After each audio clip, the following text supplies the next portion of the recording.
নমস্কার বন্ধুরা, সুভদ্রাদির কিচেনে সকলকে স্বাগত। আশা করি সকলে ভালো আছেন, সুস্থ আছেন।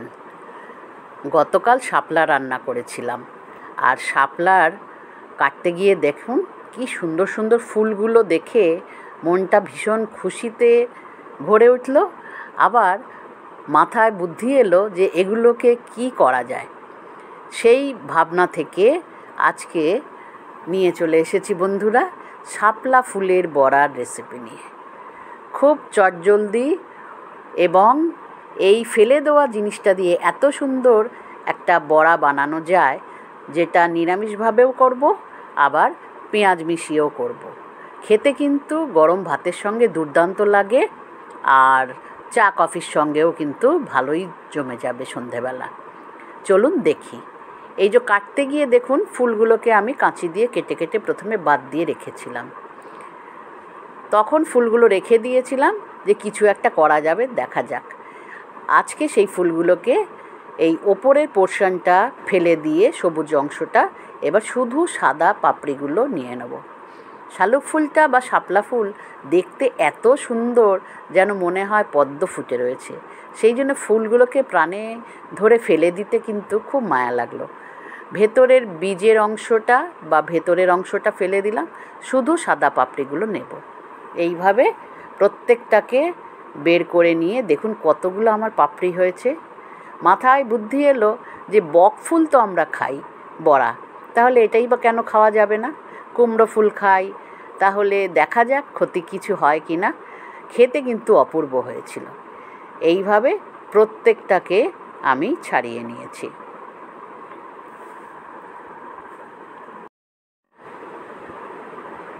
ফুলগুলোকে এরপরে দেখুন আলাদা করে নিয়েছি। যেগুলো ফেলে দেওয়া পাপড়ির অংশগুলো, বাইরের অংশ, সেগুলোকে ফেলে দিলাম। একেবারে ভেতরেরটাও ফেলে দিয়েছি। শুধু সাদা পাপড়িগুলো কলের তলায় ভালো করে একটা ঝুড়িতে করে ধুয়ে নিলাম। খুব নরম এই পাপড়িগুলো বেসন চাল গুঁড়ো দিয়ে বড়া করলে খাওয়া যাবে, এটা শিওর। ভালো করে জলটা ঝরিয়ে নিলাম। এইবারে একটা পাত্র নিয়ে তাতে আমি একটা ব্যাটার বানানোর মতো যা যা উপকরণ সেগুলো দিচ্ছি। দিলাম প্রথমেই 2 চামচ চাল গুঁড়ো, 2 চামচ বা 2.5 চামচই দিলাম বেসন।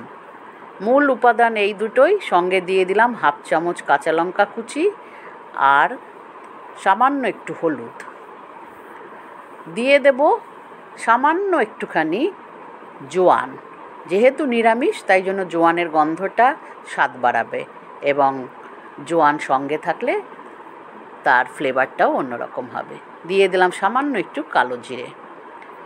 এই উপাদানগুলো দিয়ে এবারে একেবারে ডাইরেক্ট পাতাগুলো বা এর পাপড়িগুলো দিয়ে দিলাম, শাপলা ফুলের পাপড়িগুলো দিয়ে প্রথমে কিন্তু আমার ভালো করে এটাকে চটকে নিতে হবে।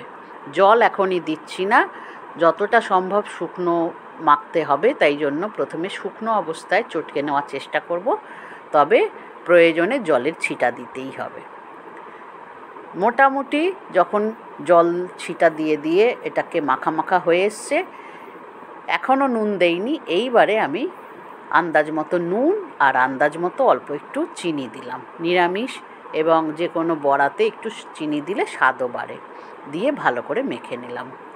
দেখুন কি সুন্দর, অন্য পেঁয়াজির মতো বা অন্য কিছু বড়ার মতোই বাঁধাকপির বড়া হয়, সেই রকমই কিন্তু দেখতে হয়েছে। কিছুটা অংশ আমি নিরামিষ তুলে রাখলাম।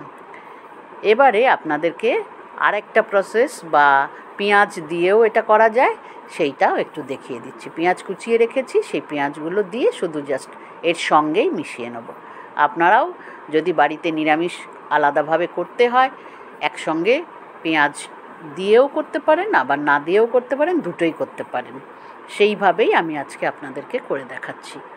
পেঁয়াজটা দিয়েও আমি চটকে নিয়েছি। এবারে কড়াইতে তেল দিয়ে দিলাম, অবশ্যই সর্ষের তেল।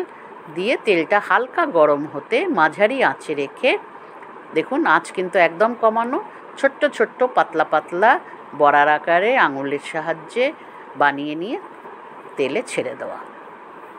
এবার আর কিছুই না, ভেজে নেওয়া। সঙ্গে সঙ্গে বেশিক্ষণ কিন্তু এতে সময় দিলে হবে না, আর আঁচ একদমই বাড়ানো যাবে না। মোটামুটি তেল যতটা ডুবে থাকবে সেই আন্দাজেই বড়াগুলো দিতে হবে।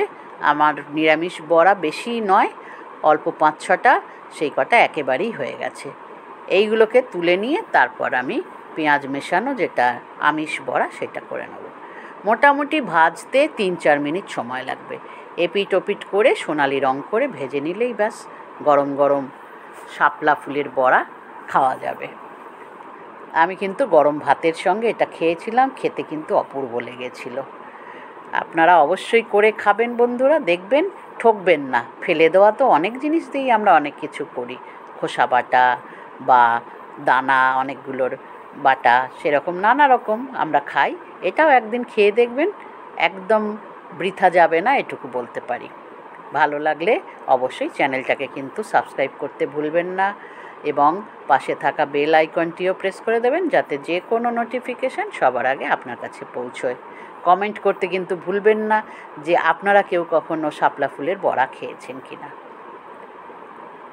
দেখুন লাল লাল করে ভেজে নিলে কি অপূর্ব দেখতেও হয়েছে এবং খেতেও চমৎকার হয়েছে। গরম ভাতের সঙ্গে ডাল যদি থাকে তাহলে আরও ভালো লাগবে। গরম ডাল ভাত সঙ্গে বড়া। ভালো থাকবেন বন্ধুরা, ধন্যবাদ। পরিবেশনের জন্য একেবারে রেডি।